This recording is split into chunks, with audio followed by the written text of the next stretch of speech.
Everything started one day, one Thursday in October 22, and I wake up. It was 5 a.m. My luggage was ready. It was not only this, but it's supposed that that was gonna be my last day in Nicaragua. So I was taking my delicious, the best coffee of the world from Nicaragua. You have to try it. So I was with my coffee, my mom, my two sisters, and my grandma.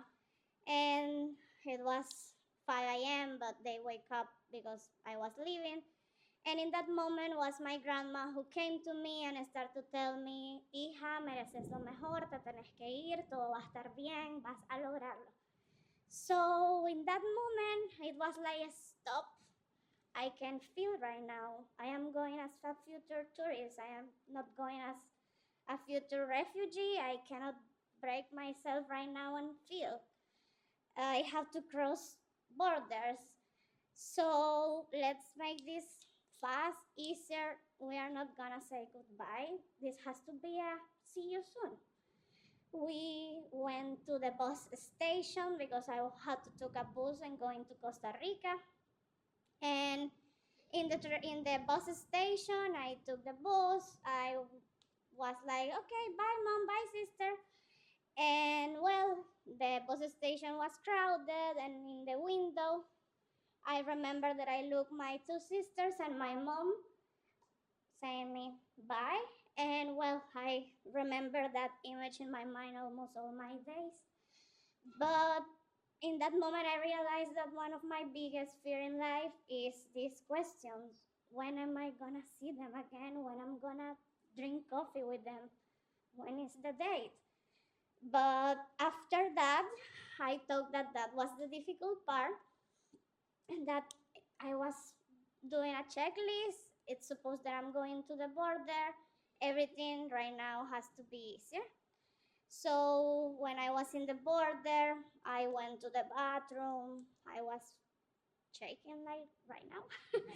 And I could make it. That day in Costa Rica, one of my best friends was waiting for me, and I was gonna meet for first time to his son. They got me flowers, hope, and I was gonna stay there one night. Next day, next border, I was going to Panama. So in Panama, something weird happened, and it's that migration stopped me and asked me, hey, you have a weird package. What do you have there? Is cocaine, is queso, is pinolillo, is cacao? And well, no, it was my Nicaraguan flag. In Nicaragua, if you have this flag and these other symbols, you can go to jail. So there was my symbol. We'll put it there. And after that, next day, I was supposed to take for first time my first airplane. I was gonna jump the ocean and come into Europe, to Finland.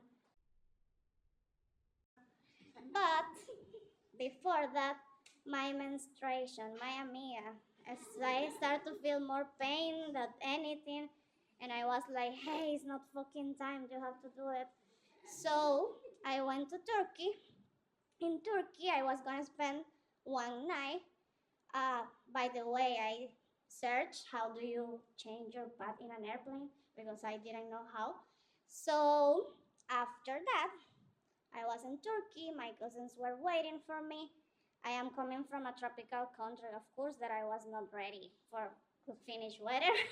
So they give me in that moment clothes, protection, confidence, and how you are doing it. Next step, next day, next airplane, Finland. I was in Finland. Welcome to Finland. Enjoy it. So after that, I was going to my big new city.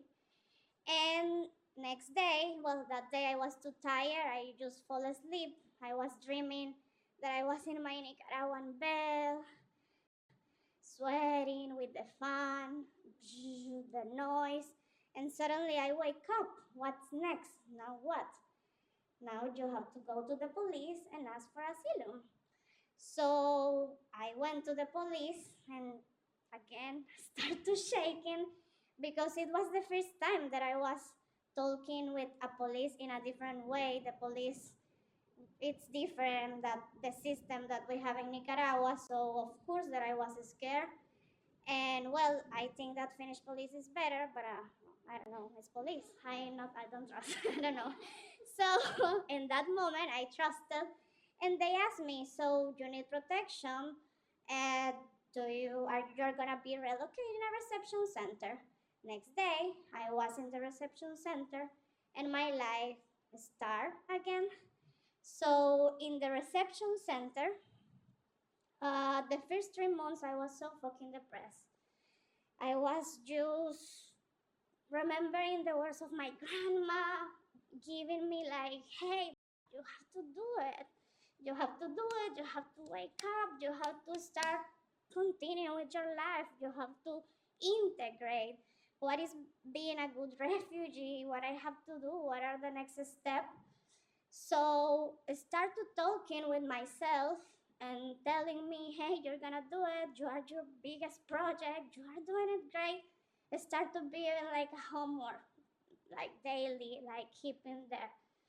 I had my first appointment with migration and I didn't finish, and I knew, okay, this process could be longer. Actually, I have known people that live in a reception center 3, 4 years. I don't know how, because, well, I received the acceptance of my asylum on October last year, and it was 1 year for me.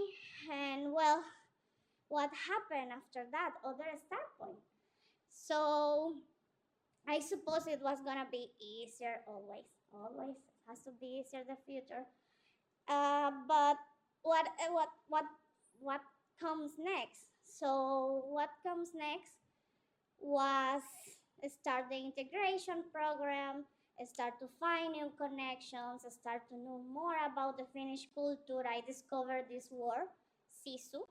It's like, for Finnish people, it's like a value. I tried to translate it like courage, like strength. They are walking on the snow and they are saying sisu, sisu, sisu, because sisu is the word. So right now, I am almost finishing this, but I need 4 people from the audience. Yes.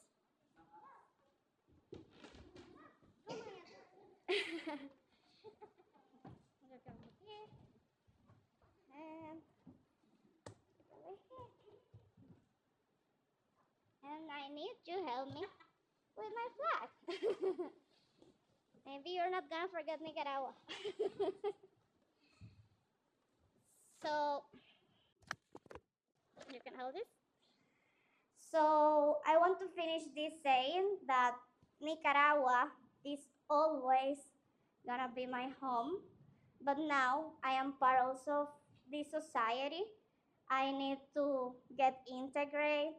I don't wanna continue telling in my mind it was that this the right decision, because now I am here. I'm not gonna go. I am refugee, and now I am recovering my voice, and I am saying that I am refugee louder. Thank you.